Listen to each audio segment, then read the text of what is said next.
ان الحمد للہ والصلاۃ والسلام علی رسول اللہ۔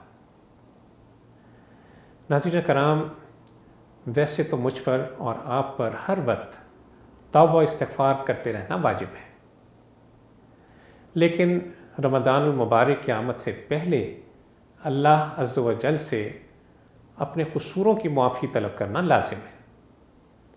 شعبان کو شہر توبہ کہا گیا، اس لیے اس ماہ میں چاہیے کہ کثرت سے توبہ و استغفار کی جائے۔ توبہ اطمینان قلب کا باعث بنتی ہے اور یوں انسان اللہ عز و جل کی اطاعت کی طرف مائل ہو جاتا ہے۔ آج کل امت مسلمہ اور وطن عزیز کے جو حالات چل رہے ہیں، اس میں ضروری ہے کہ انفرادی توبہ کے ساتھ ساتھ اجتماعی توبہ کا اہتمام بھی کیا جائے۔ قرآن مجید میں اللہ عز و جل کا ارشاد ہے وَتُوبُوا إِلَى اللَّهِ جَمِيعًا أَيُّهَا الْمُؤْمِنُونَ لَعَلَّكُمْ تُفْلِحُونَ کہ اے مومنو، تم سب مل کر اللہ سے توبہ کرو، توقع ہے کہ تم فلاح پاؤ گے۔ رسول اللہ صلی اللہ علیہ وسلم نے فرمایا کہ لوگو اللہ کی طرف توبہ کرو، میں دن میں 100 بار توبہ کرتا ہوں۔ ہمارے اسلاف نے توبہ کی چند شرائط بیان کی ہے۔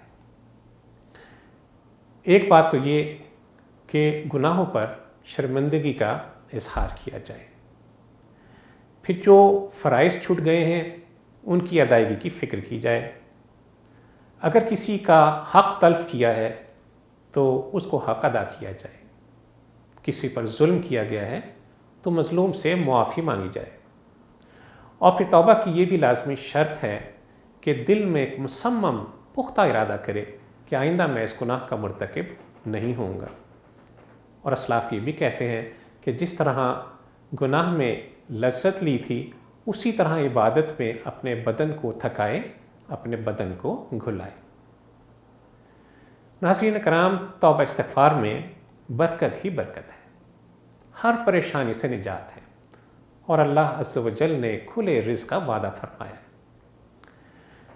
رسول اللہ صلی اللہ علیہ وسلم فرمایا کہ من لزم الاستغفار جعل اللہ من کل ہم فرجا ومن کل ضیق مخرجا ورزقہ من حیث لا یحتسب کہ جس نے استغفار کو لازم کر لیا، اللہ عز و جل اس کے لیے ہر پریشانی سے نجات کا راستہ اور ہر تنگی سے نکلنے کی راہ پیدا کر دے گا، اور ایسے ذریعے سے رزق دے گا جو اس کے وہم و گمان میں بھی نہ ہو۔ تو ناظرین کرام، رمضان المبارک کے آنے سے پہلے اپنے آپ کو استغفار کا عادی بنا لیجیے۔ رسول اللہ صلی اللہ علیہ وسلم نے بشارت دی ہے اس شخص کے لیے جس کا معمول کثرت سے استغفار رہا۔